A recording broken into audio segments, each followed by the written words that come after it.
Dukung terus syiar kami dengan cara subscribe, like, dan share, agar channel ini lebih bermanfaat. Sunan Geseng. Kisah Sunan Geseng ini berdasarkan versi Babad Tanah Jawi Galuh Mataram. Tersebutlah seorang lelaki bernama Ki Cakrajaya. Dia hidup damai bersama anak dan istrinya di sebuah desa. Mata pencahariannya adalah membuat gula nira. Biasanya, sesudah menyadap nira, dia melakukan tembang-tembang ciptaannya sendiri. Pada suatu hari datanglah Sunan Kalijaga. Beliau mengajarkan tembang yang berisikan zikir kepada Ki Cakrajaya. Karena tembang tersebut sangat merdu, Ki Cakrajaya menyukainya. Tiap hari dia melakukan tembang ajaran Sunan Kalijaga itu. Tiba-tiba terjadi keanehan. Sewaktu dia membuat gula nira, tiba-tiba gula itu berubah menjadi emas. Tentu saja keluarga Ki Cakrajaya seketika berubah menjadi kaya raya. Namun hati Ki Cakrajaya menjadi gelisah. Dia ingin bertemu dengan Sunan Kalijaga yang telah mengajarinya tembang berisikan zikir tersebut. Dia ingin mengetahui makna zikir tersebut. Pergilah Ki Cakrajaya mengembara mencari Sunan Kalijaga, dan itu bukan pekerjaan yang mudah, sebab Sunan Kalijaga itu kalau berdakwah keliling daerah. Namun pada akhirnya Ki Cakrajaya dapat bertemu dengan Sunan Kalijaga di sebuah hutan. "Mengapa kau mencariku?" tanya Sunan Kalijaga.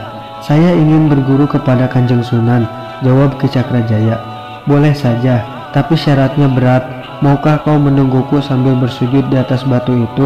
kata Sunan Kalijaga sembari menunjuk sebuah batu hitam yang terletak di tengah rerumputan. Batu itu memang hanya cukup untuk bersujud atau bersila.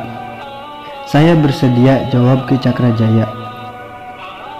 Hari itu Ki Cakrajaya melaksanakan ujian yang diberikan Sunan Kalijaga, sementara Sunan Kalijaga meneruskan perjalanannya untuk berdakwah. Alkisah Sunan Kalijaga karena kesibukannya terlupa pada Ki Cakrajaya sehingga berbulan-bulan. Pada waktu beliau berada di Pulau Upih, baru teringat pada Ki Cakrajaya. Beliau kemudian mengajak beberapa orang muridnya untuk mencari Ki Cakrajaya. Setelah sampai di daerah Bagelen, Sunan Kalijaga agak bingung karena tempat Cakrajaya bersujud itu sekarang berubah menjadi hutan gelagah dan alang-alang. Murid-murid Sunan Kalijaga disuruh memotong dan membabat hutan alang-alang dan gelagah itu. Tapi Ki Cakrajaya tidak ditemukan.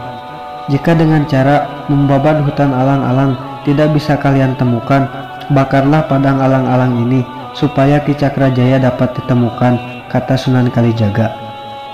Murid-murid Sunan Kalijaga kemudian membakar hutan alang-alang itu. Tak berapa lama kemudian hutan padang ilalang itu berubah menjadi abu. Ki Cakrajaya tampak masih bersujud di atas batu hitam.